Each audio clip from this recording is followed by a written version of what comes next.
Hey, it's that time of the year again, isn't it? When you're chasing the Q4 results, your mind already making plans for 2024. So I wanted to dedicate the next three newsletters to just that, your strategies for 2024. And I wanted to start with this. According to Harvard Business Review, the top three reasons why go-to-market strategies fail is one, not understanding the problem, so just not having enough knowledge about the customers. Two, creating an unrealistic strategy that the company can't execute. And three, not understanding the time needed for execution. And yes, today we're going to be addressing the first one, strategies failing because we don't know our clients enough. We just don't know what their pain points are in a given moment, because strategies fail because it's easy to assume people are excited about the launch of our product, right? We are excited, so we just assume everybody's excited. But the reality is, people don't give a shit. People are busy. And, so yes, we will be talking about people again and customers again and their buying behavior.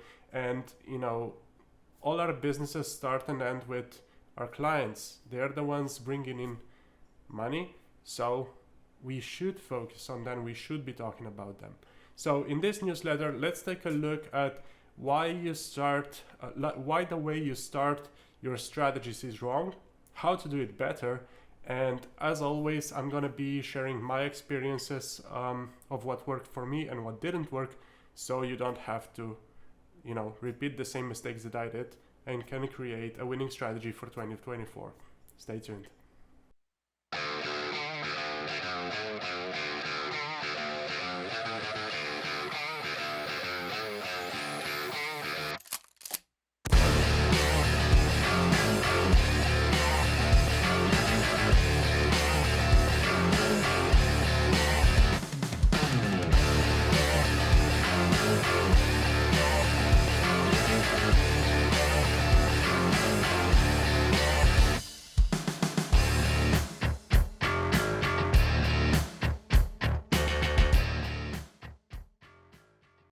So an interesting thing happened the other day when a content creator, I can't really remember who it was, posted a question on LinkedIn, said something like, let's play a game.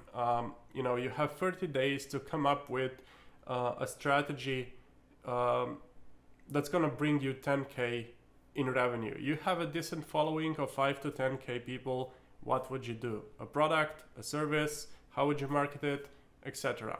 What would you do? Go.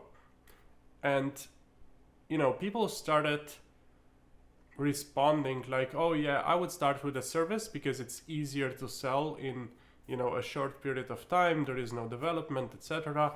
And then I would market the service to that audience that I have and get them to buy, right? So, you have a high ticket service, you have an audience, you sell it to them. And this shows a tendency, right? To start creating your strategy from your product or your service. But what I found when working with my clients is that, it's much easier and you get much better results if you start with your customers. In this case, you have a decent following of 5 to 10K people. Why not just ask them what they need and build that service on top of that? In that case, your product or your service is a direct response to people's need right now, right? Or am I crazy? Like, how much easier would it be to sell that service if you just went in on day one, create a poll, ask, hey guys, what do you need? What's your pain point right now? What do you need solved? And then create a strategy that solves that problem. And you have a warm audience that you can sell to. And so, Harvard Business Review says number one reason for the, go-to-market strategies to fail is, not understanding the problem that the users have in a given moment. And, it happens because we're putting our products and our services at the center of the strategy. Instead, we should be putting our customers' needs first, right? You solving a person's problem is where the value is. The value is not in your product. The product is just, a tool to deliver that value to the person. The value is in actually satisfying a client need, at solving a client's problem. Now, for example, with one of my clients lately, what we did, a B2B company struggling to get more sales, and the clients were basically resellers of the product. And so what we did was we contacted, a couple of really good clients that the company had, and we talked to them and asked, hey, we want to serve you better. What can we do? How can we do that? And the general answer was, whatever you can do to help me sell your product, because we suck at marketing, we suck at sales. So we need help with sales. And so now our go-to-market strategy was actually to create a go-to-market strategy for our clients. And, that gave them value. So we packaged that into a deal. We raised our MOQs and added value to the offer by creating a go-to-market strategy for our customers. So the deal was you buy our products, and next to that we give you a way to sell them. That's going to help you sell more products. It's going to help us sell more products, and it's a win-win scenario, right?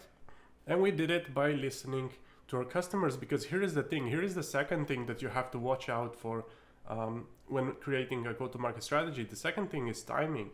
A good example of when timing comes in is when I was working at my last startup, and we were creating a mobile app that helps dyslexic children learn to read. And at the end of August, when the school starts, beginning of September, we could have the best strategy in the world, the best product in the world. Nobody cared.